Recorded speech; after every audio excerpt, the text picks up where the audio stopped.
They shall grow not old, as we who are left grow old. Age shall not weary them, nor the years condemn. At the going down of the sun, and in the morning, we will remember them.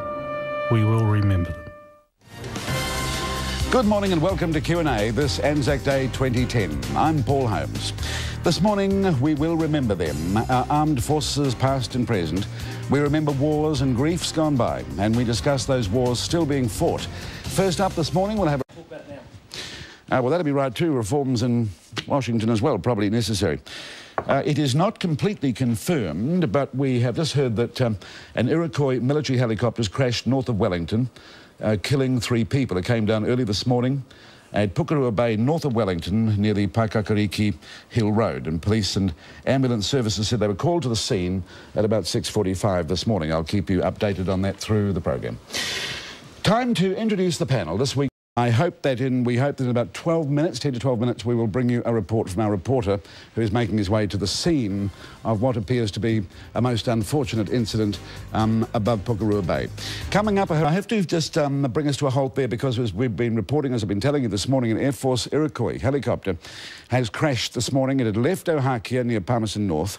The Air Force, or the Defence Force, are now saying that the helicopter was one of 3 Iroquois going to Wellington for an ANZAC Day service flyover. Our reporter is Michael Parkin.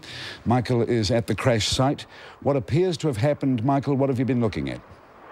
Well, Paul, it's a pretty amazing scene, I must say. So many emergency services have turned out there this morning for this crash.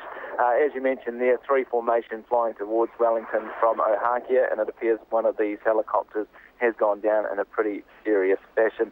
By all reports, I've heard the helicopter described as being flattened, really not recognisable, one little grey dot and a green speck of bush. We understand that 3 of the members on the aircraft are dead. One has been rescued, but he is seriously injured. We were actually down here at the command point when he was unloaded from the Westpac helicopter. He had a very bloody face. He was unconscious, but he was remarkably in one piece, and I think that's something the Air Force is going to have to be very, very thankful for this morning. Does it appear that there was some kind of catastrophic engineering failure, or does it appear to have collided with the hill? Were there any witnesses, do you know, Michael? We're still unsure about witnesses at this stage. The area where the helicopter has gone down is very remote, but there are houses further out on hilly suburbs that can get a look at the crash site, so you'd assume somebody has seen something. The most obvious factor at this point in time would have to be low cloud. We were coming down the stretch of road early this morning from an ANZAC service ourselves, and there was a lot of low cloud hanging around these hills. These pilots are, of course, very, very experienced at this, but that would have to be an immediate concern for the Air Force, you would say.